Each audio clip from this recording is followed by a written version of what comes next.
Sharp as a tack, Rachel Maddow just exposed the dullest tools in the shed of the Trump administration, and she yet again delivered a powerful piece of reporting that absolutely blows the lid off of an incredibly underreported news scandal between Donald Trump and his puppet pal Putin. And folks, this deep dive reporting from possibly the last person worth watching on MSNBC slashes right through the noise of the humiliating incompetence of former Fox News propaganda host Pete Hegseth's disastrous and criminal breach of national security and pierces right to the heart of a much more sinister scandal going on behind the scenes between Trump, Putin, and Steve Witkoff, Trump's special envoy to the Middle East, who was both in the Signal group chat and in Moscow during the scandal, and Maddow's deductive reasoning behind why should tell you all you need to know about the real threats to our national security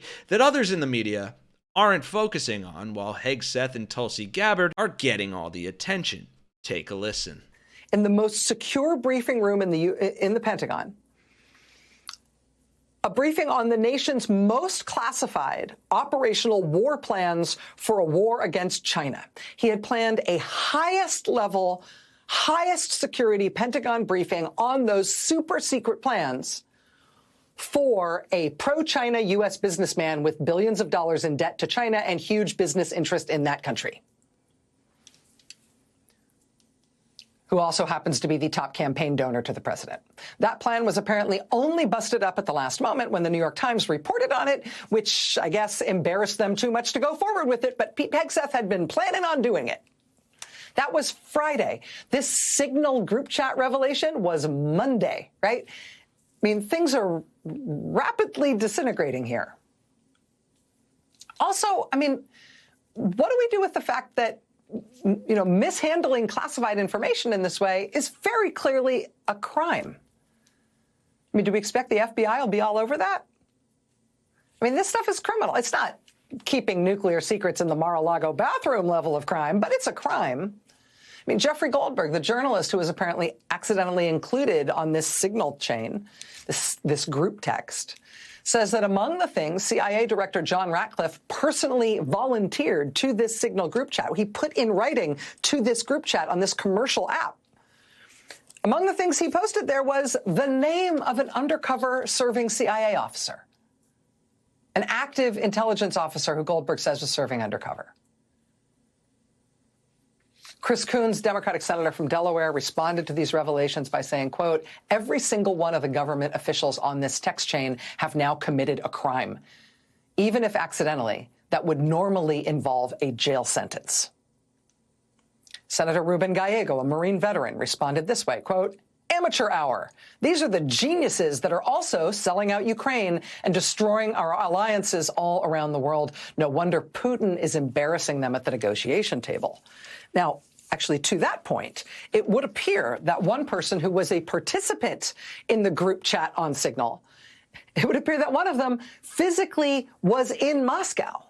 It looks like he was maybe even inside the Kremlin while he was on this text group chat with these geniuses, among other things, reportedly naming an undercover CIA officer and debating very specific information about forthcoming military strikes.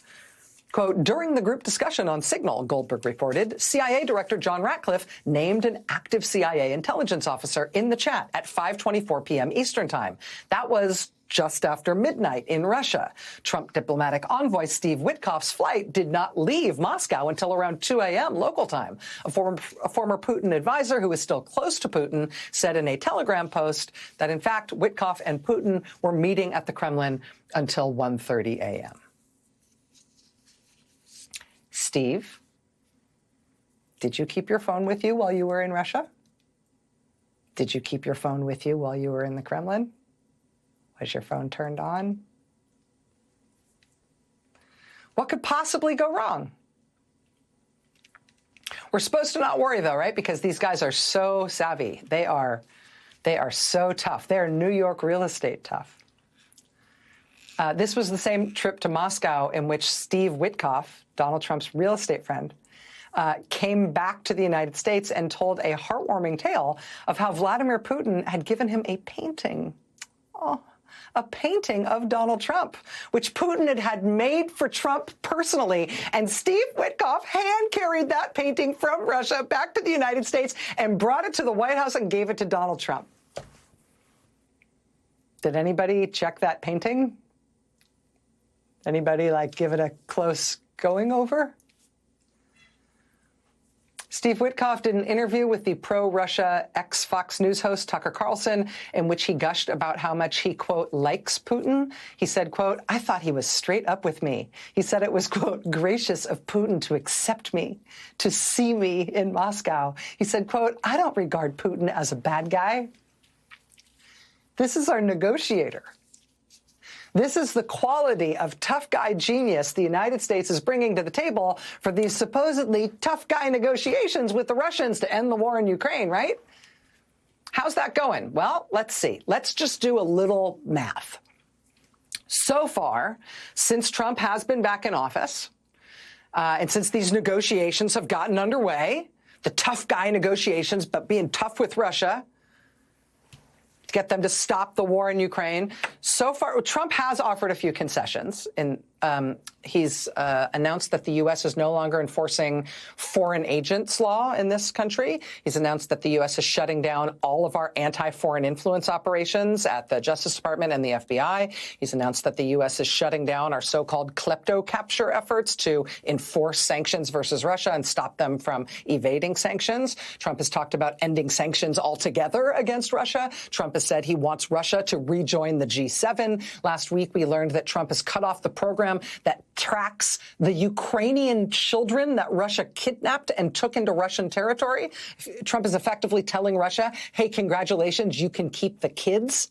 Trump has restarted diplomatic relations with Russia and said that Russia will soon be reopening their embassy and all their U.S. consulates at full strength in the United States. Trump shut down U.S. Cyber Command operations against Russia. He shut down our joint efforts with Europe to counteract Russian sabotage efforts in Europe, which thus far have included multiple arson attacks, an attempted assassination, and packing letter bombs onto international flights. We're no longer working with our friends in Europe to try to stop those things. Russia has reportedly asked for the U.S. to restart direct commercial flights between Moscow and the United States. Trump hasn't said a word about that, but do you think he'll say no? And now today, Trump says, quote, the United States will help restore Russia's access to the world market for agricultural and fertilizer exports. The United States will assist Russia in obtaining lower maritime insurance costs.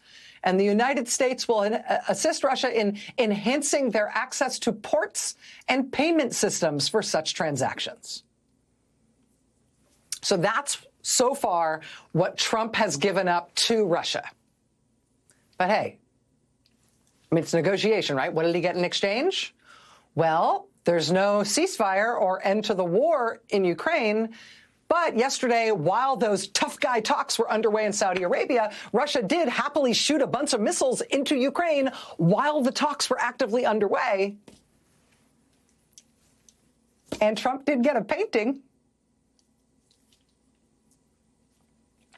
We are not dealing with the sharpest tools in the shed here at any level. We, in fact, appear to be dealing with very profoundly dull tools.